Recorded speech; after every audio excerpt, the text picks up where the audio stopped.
अस्सलाम वालेकुम दोस्तों, आज हम बात करेंगे ऑर्डर 7 रूल नंबर 10 सीपीसी के बारे में, जो कि हमें रिटर्न ऑफ प्लेन के बारे में बताता है कि जब किसी प्लेन को कोई भी कोर्ट प्लेंटिफ को वापस रिटर्न कर दे।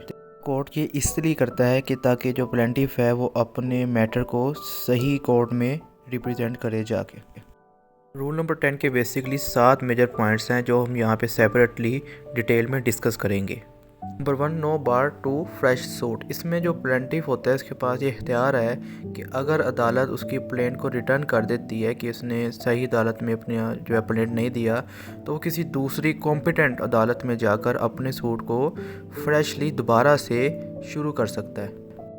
Number 2, lack of jurisdiction. इसमें यह है कि अगर किसी कोर्ट के पास इख्तियार नहीं है कोई भी स्पेसिफिक केस सुनने का और प्लेंटिफ जो है गलती से वहाँ पे प्लेंट दायर कर देता है, तो कोर्ट ऐसी प्लेन को रिटर्न कर देगी। मिसाल के तौर पे कोई फैमिली डिस्प्यूट है, वो जाके उसने लेबर कोर्ट के अंदर फाइल कर दिया है, तो इस ऐसी सूरत में वो केस रिटर्न कर दिया जाएगा। जाहिर है वो फैमिली कोर्ट के अंदर ही डील किया जाएगा।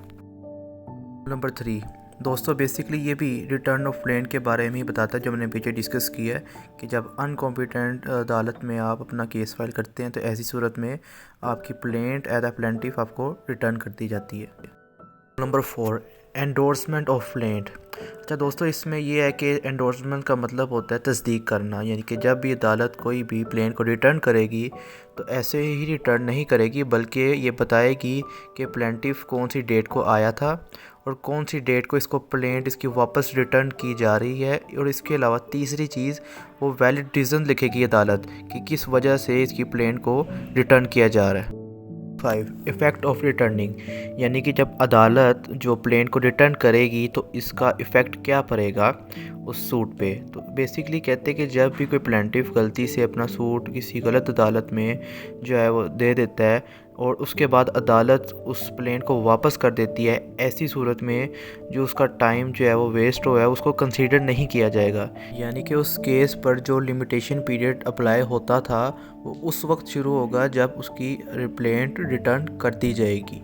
नंबर 6 जो है वो प्लेंटिफ्स रिस्पॉन्सिबिलिटी के बारे में बताता है दोस्तों हमें कि ये प्लेंटिफ की रिस्पॉन्सिबिलिटी है कि जब उसको रिटर्न कर दी जाए उसकी प्लेंट, तो उसके फ़ौरन बाद जल्द से जल्द वो अपनी जो है वो जो प्लेंट है उसको सही अदालत में जाकर जो है उसको कंटिन्यू करे। नंबर 7 हमें ये बताता है कि प्रॉपर कोर्ट जो है वो होता कौन सा है। तो दोस्तों, आपने 3 चीज़ें याद रखनी कि प्रॉपर कोर्ट कौन सा होता है कि जिसके पास कोई सूट सुनने की अहलियत हो। प्रॉपर कोर्ट वो होता है कि जो कि जियोग्राफिकली, सब्जेक्ट मैटर के तौर पे और वैल्यू के तौर के ऊपर कॉम्पिटेंट हो किसी भी केस को सुनने के लिए। दोस्तों, ये था आज का हमारा topic order 7 rule number 10 return of plaint के बारे में, जो हमने बहुत ही आसान तरीके से विद एग्जांपल्स डिटेल में समझा। उम्मीद करता हूँ आपको वीडियो पसंद आई होगी। मिलते हैं एक नए टॉपिक में एक नए लेक्चर के साथ। तब तक के लिए अपना ख्याल रखिए। अल्लाह हाफिज़।